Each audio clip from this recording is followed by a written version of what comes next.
In today's video, we're going to be taking a look at our 97 Toyota 4Runner. We've got some clutch issues that we're going to be seeing, so if you're having an issue where your clutch is stuck into the ground, stay tuned and we're going to show you how to handle that.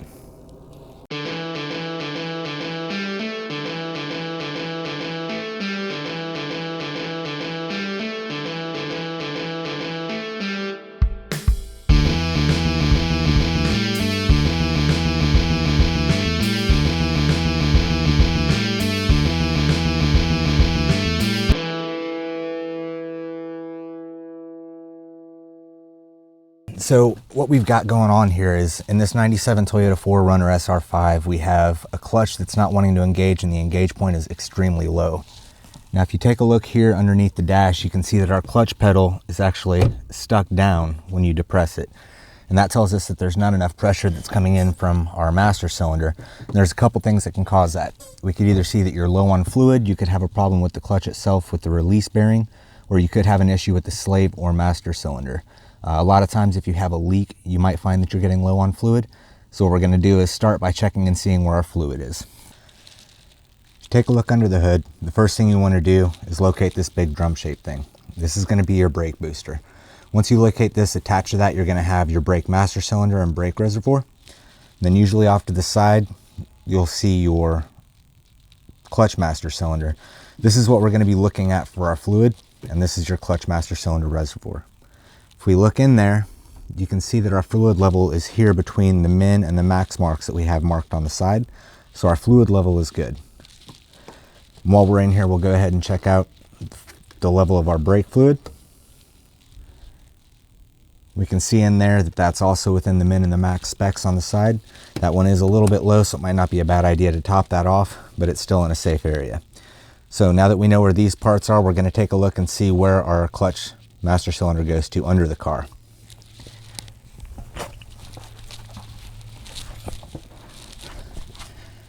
Now that we're here under the car, you can see right here, you've got your slave cylinder. This is the part that we're going to be changing out today, and that's what actually presses in the throwout bearing so that you can change your gears. For today's job, we're going to be working with the 1997 Toyota 4Runner SR5. We're going to be changing out the slave cylinder, fix our clutch issues where it's not engaging. So for that, we're going to need a 3/8 inch ratchet, a 12mm socket.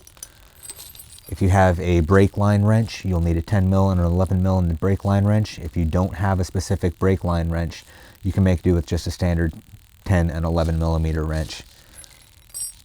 If you can find one of those wrenches that's a little bit shorter, it's going to work out better for you.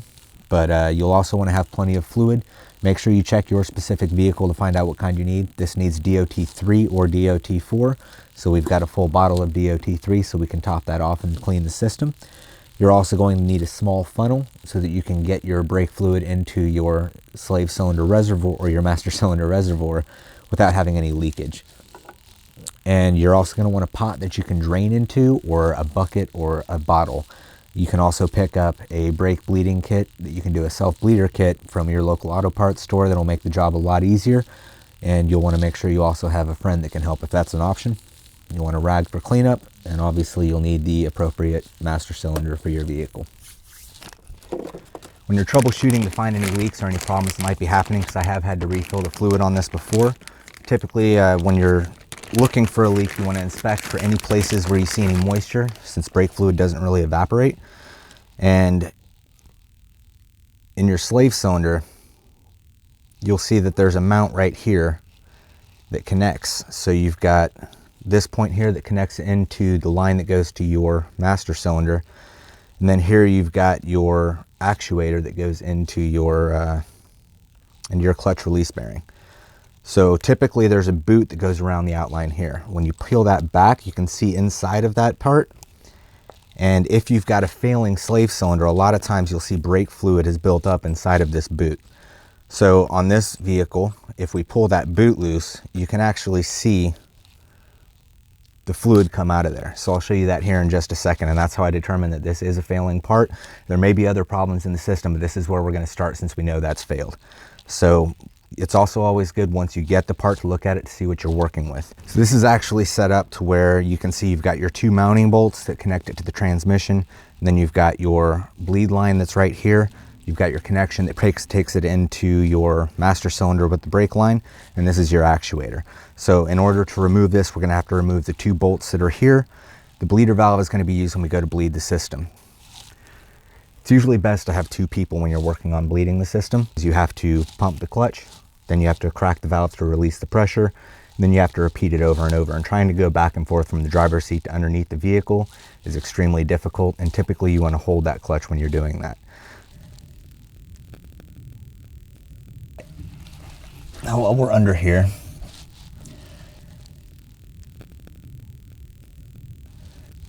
take your old part, line it up with your new part, and you can see that the bolt lines all match up. It's actually real tough to see that. So you can see that everything is the same, I can, and this boot sits right here. Now if you look in there, which again, lighting makes it a little tough, you might be able to see that there's a little bit of a wet spot here from some seepage, and we can see the fluid on my finger there. So this is showing us that we have a leak coming off of that slave cylinder.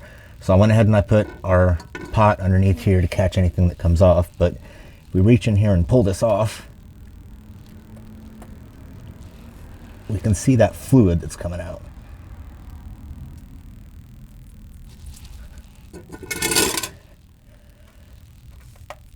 So that's where our failure is coming from. So we want to go ahead, remove this old part, and then we'll bolt up the new one. Bleed the lines. Now on this you can see in the very back there's going to be a brake line connection. This connection back here uses a 10mm brake line wrench. If you don't have a brake line wrench, a 10mm wrench alone should work, but might be a little bit more difficult to get on there. Then we've also got a bolt here and another one here that we could see from the original piece, and those are going to be a 12mm socket. So I'm going to go ahead and start removing those, and we'll get this swapped out.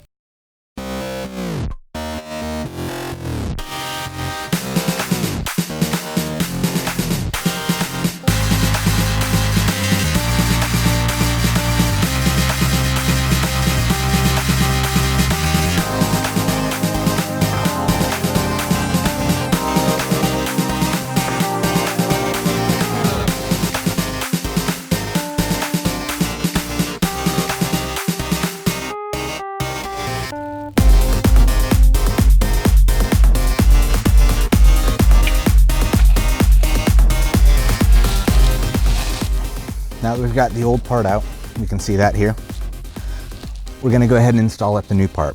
Now when you go in to put it in, you'll see that there's going to be a plug in the end. That's to keep any grease out. You want to go ahead and remove that little plug so we have access to the threads, and that's where our line's going to go that we just finished pulling off.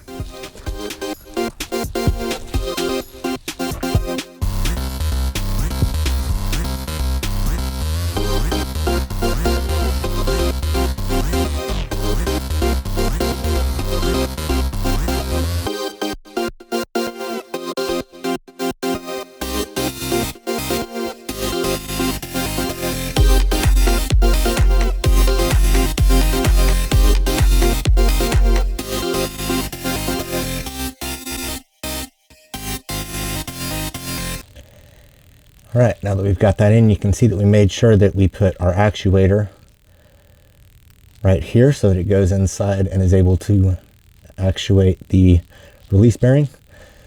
Here we've got your bleed valve. And then back here, you've got your connection. I'm going to go ahead and give one more light turn on that. You want to make sure not to twist too hard because you don't want to strip out the fitting, but you do want to make sure it's firm enough that you aren't going to get any leaks. Now that we've got the slave cylinder changed out, we're going to go ahead and have to replace the fluids that we might have lost during that process that you could have seen dripping out. So if we look here and pull off the cap, there you can see we've got a floater. The fluid's a bit lower than it was. We're below the minimum point. So we're going to go ahead and top that off. When you're doing this, you want to be very careful not to get any dirt in the system, because dirt in your hydraulic fluid system can cause a lot of serious problems.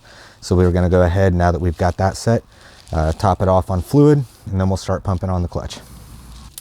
All right, now when you are adding brake fluid, you want to be very careful not to get brake fluid on anything that is not a part of the brake system. Brake fluid is extremely caustic, eats away paint, causes all kinds of problems. So if you have a funnel, you'll want to go ahead and use that for this.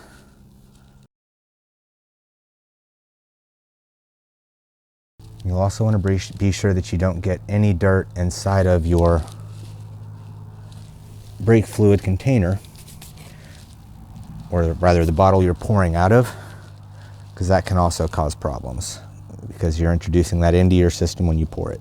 And a lot of times this is why they'll recommend not to use an opened bottle of fluid, is because if any contaminants get in there, it can cause problems with your system. Now that we've got that topped back off, we can go ahead and start pumping the brake. Now in this case, it's actually going to start off very easy because there's no pressure in the system, and you'll be able to do it by hand to start with. With 2 people, you want to have one person under the car opening the bleed valve for the first 1 or 2 pumps of the clutch until fluid starts coming out, then close the valve. You'll then pump the clutch until pressure builds up and hold the clutch pedal to the floor while the other person releases the bleed valve again and then closes it. Every couple of releases of the bleed valve, you should go ahead and check the fluid level in the clutch reservoir to ensure you're not sucking air into the system from the top. You'll want to repeat this process until the fluid coming out of the bleed valve has no air bubbles.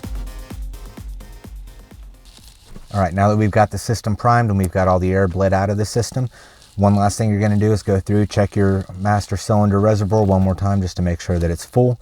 Top that off to where it's at the max line. Put the cover back on, clean up. If you did get any brake fluid on your paint at any point in the process, clean that up immediately.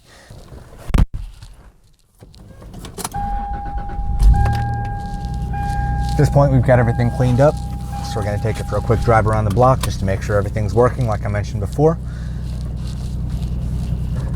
Now we're actually able to get some pressure on the pedal, and the car is going into gear, which it wasn't before, so that's a great start.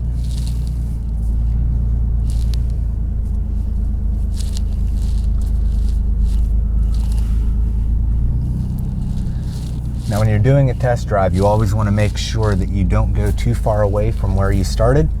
Just in case something goes wrong, you don't want to get stranded, not able to work. And it's been a while since we've driven this, so we're definitely just going to do a quick around the block, see how we're doing. We're a little ways into the drive now, and everything still seems to be feeling very nice. Shifts are going through nice and cleanly and smoothly. Transmission seems to be doing fine, so I don't think we had any problems with the clutch itself. I think the slave cylinder actually helped to resolve our problem. So at this point, we're going to go ahead and bring it back into the home front, and we'll see what's next. All right, now as we're coming back into the neighborhood, I did get the car up to a little bit of speed, and there's a lot of wobble that we have. Like I mentioned earlier, this vehicle did sit for a little while, so I suspect we may have some issues with flat spots on the tires. Anytime you're storing a vehicle for a length of time, it's always good if you can get it up on blocks. And the reason I say that is when you have a car that's sitting on cold concrete especially, it has a tendency to draw moisture out of your tires. So if you draw moisture out of the tires, it'll leave you with hard spots and dry spots, and as it sits for a little while, those spots will go a little bit flat. So anytime you're going to store it for a while, you want to make sure that you try to get those wheels off the ground, or at the very least try to move the car around so that it's not in the same position every time. But we'll go ahead and look into that. We might have something going on with the drive shaft that we need to straighten out. We could also need an alignment. So there's a lot of things that could cause a wobble, and we'll have to look into that next. Like I said in the drive, we might have a few shakes, a few things that we'll need to work out. Either could be tires, could be alignment, a couple other things that we could need to look at, including tie rods. So we'll go ahead and work on setting that up and looking into that a little bit later. But we've got the car back on the road and running. Now, one thing to consider whenever you're looking at parts, you don't always want to go with the cheapest part that you can find, because typically if you go with the cheapest part, the quality is going to match that. And when you've got something like a part that your vehicle relies on to run, it's better to get a slightly higher end product just to make sure you don't have to go through and change it out multiple times. The time that you take going into this is going to be a lot more than it would be worth for the $10 difference you might spend. This part was $25 and it comes with a lifetime warranty. Was kind of a mid-grade, midline product. Was a little bit more expensive than the cheapest one I could find, but I also know that it's going to be a good product that's going to last me a lot of years, and it's not going to give me any problems. So when you're looking at pricing these out, you may be on a tight budget, but if you can, always try to go for at least mid-grade, if not high grade, and look for something that's OE. Now with this vehicle, because it is an external slave cylinder, it was a much easier job. If you're working with a vehicle that has a concentric slave cylinder, it's going to be a lot more intense. A lot of times you'll have to remove the transmission entirely in order to get access to that section that sits on the spindle of the transmission. So this job was a pretty easy, pretty simple task, but it does take a little bit of patience, does take a little bit of time, and in the end it's very rewarding to be able to know you fixed something yourself.